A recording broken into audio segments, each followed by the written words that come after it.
Le fiamme hanno invaso il reparto di verniciatura. L'intervento massiccio di vigili del fuoco e carabinieri ha impedito che si propagassero ad altri impianti dello stabilimento.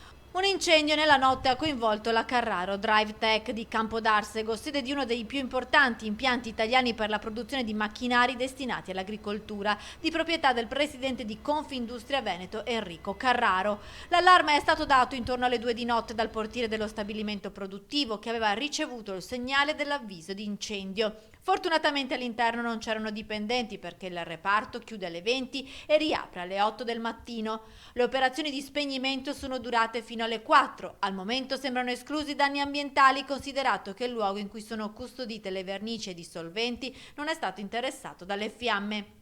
I danni al momento sono in via di quantificazione, ma lo stabile resta agibile. I carabinieri intervenuti sul posto escludono la matrice dolosa. In via Prudenziale oggi la produzione è ferma, ma domani l'impianto è in grado di ripartire, ci ha confermato al telefono il titolare e presidente di Confindustria Veneto Enrico Carraro.